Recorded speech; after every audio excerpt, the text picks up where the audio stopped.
new anime based on some video game comes out, I always have to at least read the description of it and maybe on occasion watch. I do wholeheartedly admit that my curiosity is mostly morbid though, as video games' whole selling point is interactivity, which is kinda hard to recreate in any other form of media. Well, that and most video games, when you boil down the plot to a story you have to tell in 2 hours or less, feels kinda generic and done before, probably better as well. But yes, Hortensia Saga is a 12-episode fantasy anime based on a mobile game, and since most of these mobile games never left the Japanese market, it might as well be an original anime. It tells us a story of a big kingdom of Hortensia that is all good and nice and jolly until one of the dukes turns himself into a werewolf and rips the king apart, forcing the princess to run away. This allows the Orthodox Church to establish de facto control over the kingdom, which others don't really like, all while a big enemy Arab nation of Arabs is doing some stuff in the background. Our main hero is a duke of a village and is totally not a princess page that gather a team of people to oppose the church or injustice or whatever else the plot demands them to oppose as of now.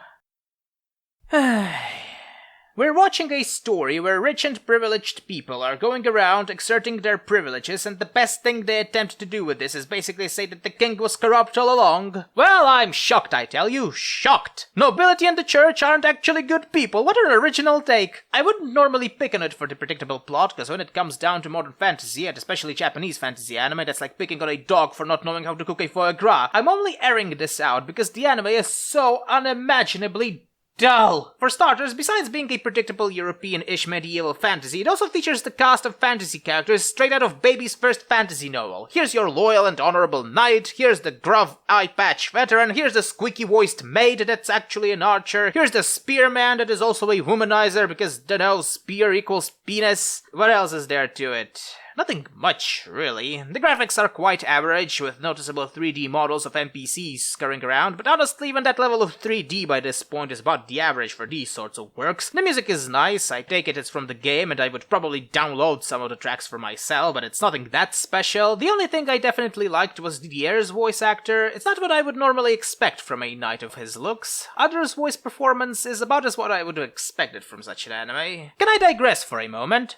Well, fuck you, I'm doing it anyway. Why do Japanese always make their fantasy settings look distinctly European-inspired? I'm more than sure if I actually go around and look for answers, I'll probably find some traces of Dungeons & Dragons or Final Fantasy there somewhere, but it always seemed so arbitrary to me. To be quite frank, the same question can be applied to all other sorts of fantasy in general. With the rise of the internet and Wikipedia, you have the vast majority of world information at your fingertips, all ready to be read and inspired by to create interesting worlds, even if made European once again. Europe is a diverse continent with numerous cultures, traditions, and ideas ripe for adapting into a work of fiction. A distinctly Spanish fantasy setting would be something drastically different from any of the generic European settings of today, yet all people seem to do with this is to just redo what is already known, and not even in a good way, mind you. The only thing that's changing are the monsters that are taken from the dominant culture of the region. Blimey, that was petty, but I have nothing more to add to Hortensia Saga. The ending is pretty interesting as far as these cliffhangers tend to get, but if there's ever going to be a second season, I don't know, and neither do I care. I think the last anime that has left me so paralyzed with boredom was The Eighth Son, but at the very least there I could laugh at the silly graphics. Hortensia Saga, on the other hand, is the worst kind of boring. A competently made boring. As far as adaptations go, it's far from worse, but neither is it good, and this means that you have nothing to say about it other than a shrug. Imagine, if you will, a politician that has been on the job for about 50 or so years, yet the only thing ever noticeable about him is that he farted on a waitress when he was 18. That's the type of boring I'm talking about here.